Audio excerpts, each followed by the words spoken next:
मुबारक हो, आप लोग दादा दादी बनने वाले हो। मेरा भी पॉजिटिव आया है। पूजा की बात सुनकर सुहानी थोड़ी सी जेलस हो जाती है और उसका मुंह बन जाता है।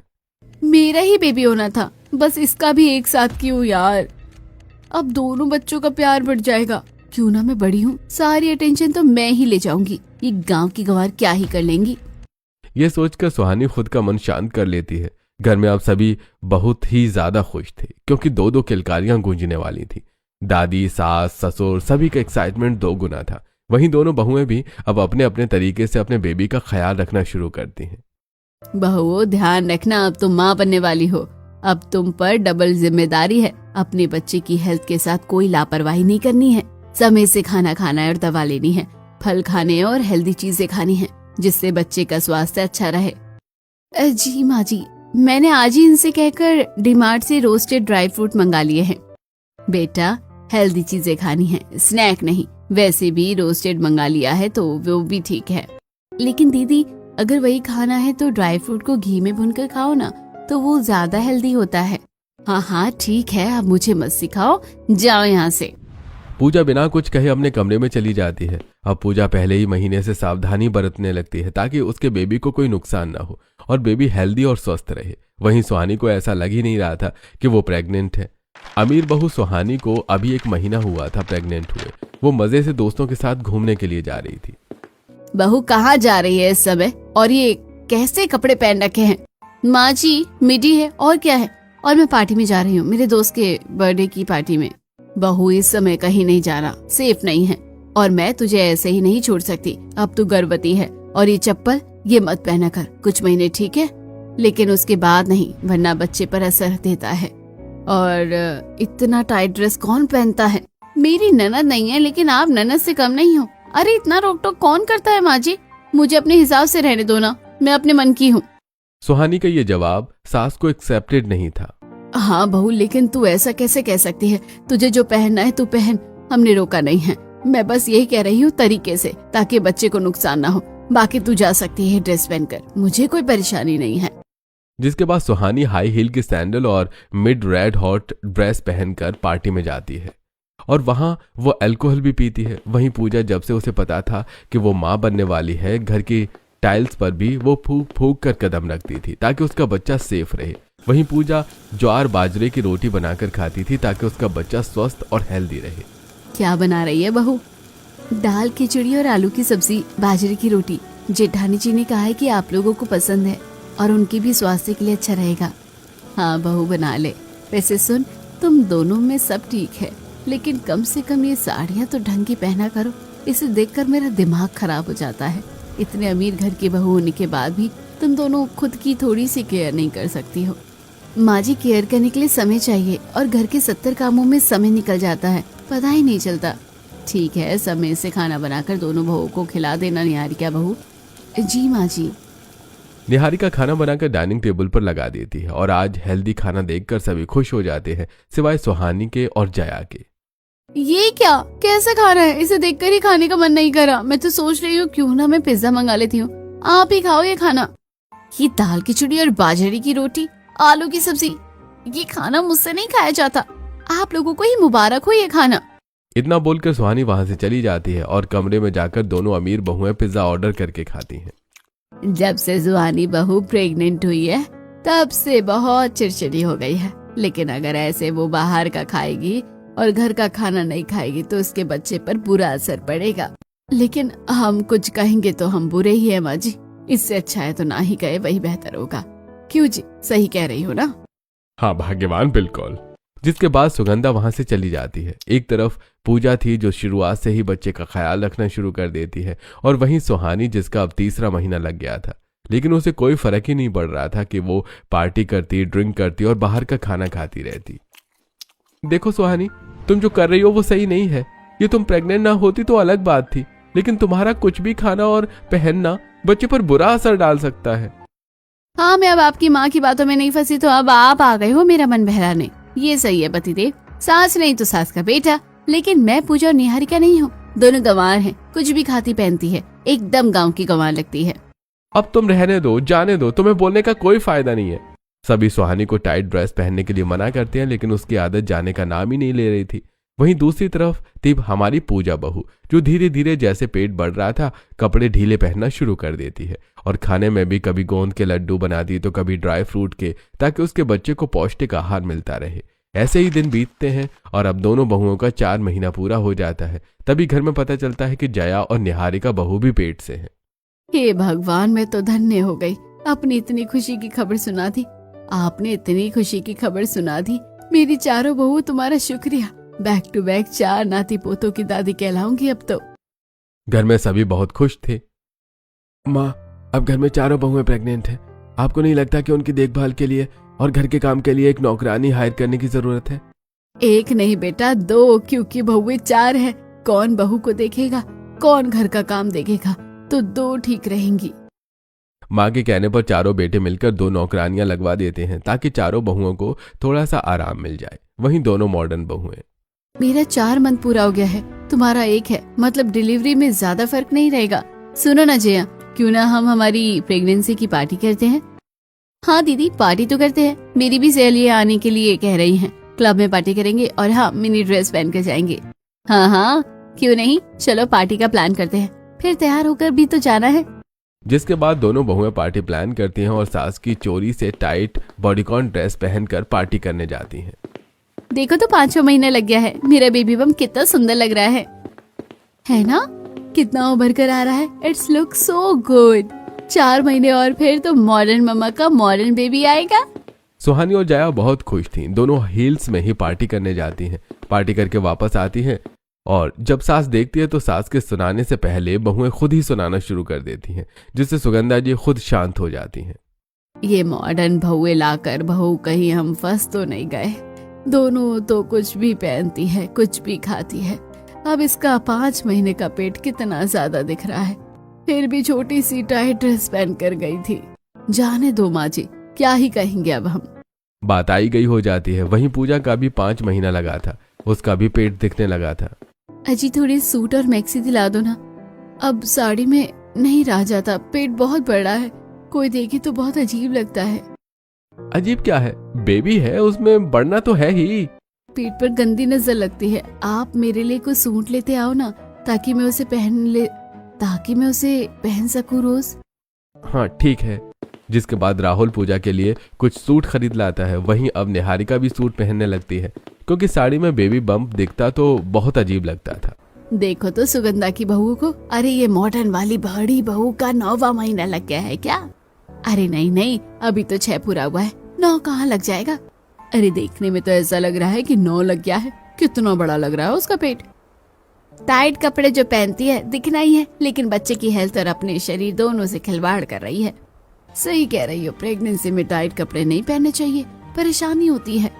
हमें क्या करना, जिसका बेबी है उसे फर्क नहीं है। तो तभी सुगंधा जी भी वहां आ जाती हैं। क्या बातें हो रही है बहन, तुम्हारी बहू का 6 महीना पूरा हो रहा है, 7वां लगने वाला है। बहू की गोद भराई कब कर रही हो? मैं भी सोच रही हूँ बहू की गोद भराई 9वें महीने में करूँ। फिर क्या है कि बाकी की जो बहुएं हैं उनकी भी साथ में ही कर दूंगी और बड़ी सी पार्टी कर दूंगी फिर। हाँ, ये ठीक रहेगा। 2 बार थोड़ा थोड़ा खर्च करने से अच्छा है 1 बार ज्यादा खर्च करके अच्छे से करो। हाँ चलो, अब मैं चलती हूँ, घर में और भी काम है। और अब तो जब गोद भराई की बात निकल गई है तो घर पर भी एक बार बात करनी पड़ेगी। जिसके बाद सुगंधा जी घर जाकर बेटे और पति से बहुओं की गोद भराई की बात करती हैं और उन्हें भी सुगंधा जी का आइडिया बहुत पसंद आता है। और ऐसे ही 2 महीने और बीत जाते हैं। पूजा और सुहानी का 8वां महीना लग गया था। वहीं निहारिका और जया का 7वां महीना लगने वाला था।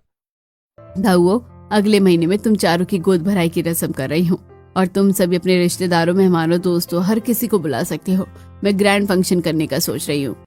वाह माँ जी, अगर ग्रैंड फंक्शन हुआ तो हमारी ड्रेस भी तो यूनिक होगी। ठीक है, हम तो रेडी हैं।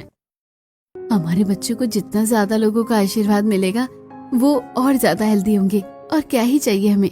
हाँ दीदी, सही कह रही हो। लेकिन बहुओं, हमारे घर में बहू की गोद भराई के कपड़े मायके से आते हैं, तो अब तुम चारों अपने मायके में फोन करके कह देना कि कपड़े लेकर आएंगे तुम चारों के लिए, और बाकी सब तो हो ही जाएगा। ठीक है माँ जी। मैं तो मम्मी को कहती हूँ कि आप शॉपिंग मत करवाओ, आप पैसे भेज दो, मैं अपने डिजाइनर से कपड़े बनवाऊंगी। हाँ एक्चुअली मैं भी यही सोच रही हूँ, मायके वालों से कपड़े लेने से अच्छा है हम पैसे ले लेते हैं और खुद ही कपड़े डिजाइन करवा लेंगे। यहाँ जया और सुहानी खुद की आउटफिट डिजाइन करवाने का सोच रही थी। वहीं पूजा और निहारिका अपने माता पिता को फोन करके कपड़ों के लिए कहती हैं। वैसे ही दोनों के माता पिता गरीब थे, लेकिन फिर भी वो बेटी को मना नहीं करते। मैं अपनी दोनों बेटियों के लिए बढ़िया सा कपड़ा लेकर जाऊंगी। हमारा तो बजट बहुत कम है, कपड़े लेंगे कैसे? मुझे सिलाई तो आती है ना, मैं दोनों बेटियों के लिए बढ़िया सी ड्रेस सिल दूंगी। इसके बाद मनीषा जी अपने पास बचाए हुए बचत के पैसों में मार्केट से थान के कपड़े ले आती हैं और दोनों बेटियों के लिए बढ़िया सी साड़ी स्टाइल लहंगा तैयार करती है और बाजार से नेट लगाकर बढ़िया वाले गोटे लगाकर चुन्नी तैयार करती है।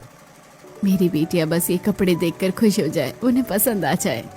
पसंद नहीं, बहुत ही ज्यादा पसंद आने वाले हैं दोनों को ये कपड़े।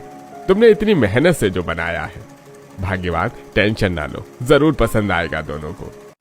वहीं बेटियों के ससुराल में जोर शोर से बेबी शावर की तैयारी चल रही थी। दोनों बहुएं अपने डिजाइनर के पास जाकर बढ़िया सी ड्रेस डिजाइन करवाती हैं और हेयर स्टाइलिस्ट को पहले से ही प्री बुक कर लेती हैं और मेकअप आर्टिस्ट को भी पहले से ही इनवाइट कर लेती हैं। हम अपने बेबी शावर पर ऐसे तैयार होंगे कि देखना हमारे दोनों गरीब गांव की गंवार देवरानी जेठानी देखकर जल भुन जाएंगी। हाँ, उन गरीबों के पास जलने के सिवा उनके पास कोई ऑप्शन भी तो नहीं है ना। दोनों ही बहुएं बड़ी खुश हो रही थी। अगले दिन बेबी शावर था। डेकोरेशन वाले घर को अच्छे से सजाकर चले गए थे। घर में हर जगह लाइटिंग थी, लड़ियां लगी थी और चारों बहुओं के बैठने के लिए कुर्सियां रखी थी। धीरे धीरे सारे मेहमानों का आना शुरू हो जाता है और घर में अब हर जगह रौनक थी। सभी बहुओं का इंतजार कर रहे थे। वहीं चारों बहुएं तैयार हो रही थी। मुझे तो बड़ी घबराहट हो रही है निहारिका, अच्छे से पेट छुपाओ, कहीं से दिखना नहीं चाहिए, बच्चे को नजर लगती है। हाँ दीदी आप टेंशन मत लो, मैंने सही कर लिया है कपड़े। अरे वाह, आज तो मेरी दोनों गायें जैसी बहुएं कह ढा रही है। ये लो बहू, दोनों का 9 लखा हार, दोनों पहन लो, सुंदर लगोगी। मैंने 4 बनवाए थे, बाकी की दोनों बहुओं को भी देकर आती हूँ। जिसके बाद सुगंधा जी बाकी दोनों बहुओं के कमरे में जाती हैं, जहां वो देखती हैं हेयर स्टाइलिस्ट उनका हेयर बना रहा है और मेकअप आर्टिस्ट मेकअप कर रही है। बहू तुम दोनों के लिए मैं गहने लेकर आई हूँ, पहन लेना। चलो अब मैं जाती हूँ, जल्दी तैयार होकर आ जाओ। सास वहां से चली जाती है और सभी अब बेसब्री से चारों बहुओं के एंट्री का वेट करने लगते हैं। थोड़ी देर में पूजा और निहारिका हॉल में आती हैं। पूजा ने लहंगा साड़ी पहन रखी थी और पीछे से नेट की चुन्नी लगी रखी थी। वहीं निहारिका ने लॉन्ग स्कर्ट लहंगा चोली पहना था, जिसमें उसका पेट पता ही नहीं चल रहा था। और दोनों बहुओं ने परांदा लगाकर लंबी चोटी की थी और उसमें चौरीहार लगाकर चोटी को सजाया हुआ था। भाई ये दोनों बहुएं तो आ गई हैं, बाकी की दोनों हीरोइन कहाँ गई? पता नहीं कितना समय लगेगा। मैं लेकर आता हूँ। चिराग अपनी बीवी और भाभी को लेने के लिए कमरे में जाता है। भाभी और जया जल्दी चलो, तैयार हो गई हो तो बाहर सभी वेट कर रहे हैं और भाभी लोग भी आ गई हैं। हाँ जी बस, उन गंवारों को कौन सा तैयार होना था जो टाइम लगता। हम तो तैयार हो रहे हैं, टाइम तो लगना ही है। जिसके बाद दोनों बहुएं जल्दी से तैयार होकर बाहर आती हैं, जहां पूरा हॉल मेहमानों से खचाखच भरा हुआ था और सभी एकटक बहुओं को देखने लगते हैं कि ये क्या पहनकर आ गई हैं। जया ने शोल्डरलेस फिश कट ड्रेस पहनी थी। उसकी टेल जमीन पर फैली हुई थी और ड्रेस बहुत ही ज्यादा टाइट और ओपन दिख रही थी। बाप रे, मॉडर्न बहुओं का तो दिमाग घुटनों में चला गया है। ये पागल हो गई हैं, इनका दिमाग काम करना बंद कर दिया है लगता है। ये तो छोटी वाली है, वो देखो बड़ी बहू की कारनामे माँ। तभी पूजा को देखकर सास और हैरान हो जाती है। पूजा ने ब्लैक कलर का गाउन पहना था जो कि पीछे से बैकलेस था और वो भी बॉडीकॉन गाउन था। वहीं दोनों बहुओं ने फ्रिजी हेयर स्टाइल की थी। एक ने मैसी बन बनाया था और दूसरी ने फ्रिजी हेयर स्टाइल की थी, जिस वजह से बहुएं बहुत अजीब लग रही थी। बहन जी लगता है आप अपनी बहू को बताना भूल गई कि ये उनका गोद भराई का फंक्शन है, कोई कॉकटेल पार्टी नहीं है जिससे तैयार होकर आई है। इनको तो बिल्कुल भी शर्म नहीं है। सभी तरह तरह की बातें करने लगते हैं। तभी एक तरफ सभी गरीब बहुओं को देखकर उनकी खूब तारीफ कर रहे थे, तो दूसरी तरफ अमीर बहुओं के कपड़े और हेयर स्टाइल की बुराई कर रहे थे। पहले मुझे पूजा और निहारिका बिल्कुल भी पसंद नहीं थी और मैं सुहानी और जया से फैशन टिप लेती थी, लेकिन अब नहीं। इनकी गांव की बहू पूजा और निहारिका ही ठीक है, बाकी दोनों मॉडर्न बहुओं का तो दिमाग खराब हो गया है। सभी तरह तरह की बातें कर रहे होते हैं। अगर सभी की बातें खत्म हो गई हैं तो हम फंक्शन शुरू कर सकते हैं। बहू तुम चारों बैठ जाओ। पूजा और निहारिका ने ढीले और कंफर्टेबल कपड़े पहने थे, जिस वजह से वो आराम से कुर्सी पर बैठ जाती है। वहीं बाकी की दोनों मॉडर्न बहुओं ने टाइट ड्रेस पहन रखी थी, जिससे उन्हें बैठने में बहुत ही ज्यादा परेशानी हो रही थी और उनका पेट टाइट लग रहा था। लेकिन वो अपने फैशन को बचाने के चक्कर में जैसे तैसे बैठ जाती हैं और फिर गोद भराई की रस्म शुरू होती है। अम्मा जी, आप घर की बड़ी हैं, आप बहू की गोद भरने से शुरू कीजिए। जिसके बाद दादी एक एक करके चारों बहुओं की गोद भराई करती हैं और फिर बारी बारी से बाकी लोग भी गोद भराई करते हैं। वहीं अब मॉडर्न बहुओं की बैठे बैठे हालत खराब होने लगती है और सुहानी का तो पहले ही 9वां महीना लग गया था। टाइट कपड़े पहनने की वजह से उसका वाटर बैग लीकेज हो जाता है। मुझे जल्दी कोई हॉस्पिटल ले चलो, बेबी की जान खतरे में आ जाएगी, वरना मेरा वाटर बैग लीकेज हो रहा है। सुहानी रोने लगती है। जिसके बाद चारों बेटे मिलकर फंक्शन के बीच में इमरजेंसी में सुहानी को हॉस्पिटल ले जाते हैं और वहां डॉक्टर बहू को डायरेक्ट ओटी में ले जाता है। इनके टाइट कपड़े पहनने की वजह से एक्चुअली वाटर बैग लीकेज हुआ है, हमें अर्जेंसी में ऑपरेशन करना होगा। डॉक्टर साहब कुछ भी करो, बस मेरी बहू और बच्चे को सही सलामत बचा लो। जिसके बाद डॉक्टर सुहानी का ऑपरेशन करते हैं और सुहानी एक प्यारी सी बेटी को जन्म देती है। लेकिन सुहानी ने डिलीवरी पीरियड में बच्चे पर बिल्कुल भी ध्यान नहीं दिया था, जिस वजह से उसका बच्चा बहुत वीक होता है। बेबी वीक है, उसे 48 घंटे के लिए ऑब्जर्वेशन में रखा गया है। वहीं दूसरी तरफ अब पूजा को भी लेबर पेन होने लगता है और उसे हॉस्पिटल लाया जाता है, जहां पूजा नॉर्मल डिलीवरी से स्वस्थ बच्चे को जन्म देती है। आज मैं बहुत खुश हूँ। आज मेरे घर में दो खुशियां आई हैं। लक्ष्मी जी और कुबेर महाराज दोनों साथ आ गए। सुगंधा जी बहुत खुश होती हैं और घर में सभी खुशियां मनाते हैं। और जब सुहानी को पता चलता है कि पूजा की डिलीवरी नॉर्मल हुई है और उसने स्वस्थ बच्चे को जन्म दिया है, तब सुहानी को समझ आता है कि वो कहाँ गलत थी। वहीं बाकी की दोनों बहुएं, माँ जी मुझे माफ कर दो, मैं भी फैशन के चक्कर में अंधी थी, लेकिन अब मेरी आंखें खुल गई हैं। बहू, अभी 2 महीने हैं तेरे पास, अगर अब भी बच्चे पर ध्यान देगी तो सब सही होगा। सुहानी के इंसिडेंट के बाद अब दोनों बहुओं को अपनी अपनी गलती का एहसास था और अब दोनों मॉडर्न बहुएं सुधर जाती हैं और अपने बच्चों पर पूरा ध्यान देती हैं। वहीं कुछ महीने बाद बाकी की अमीर और गरीब बहुएं भी प्यारे से बच्चों को जन्म देती हैं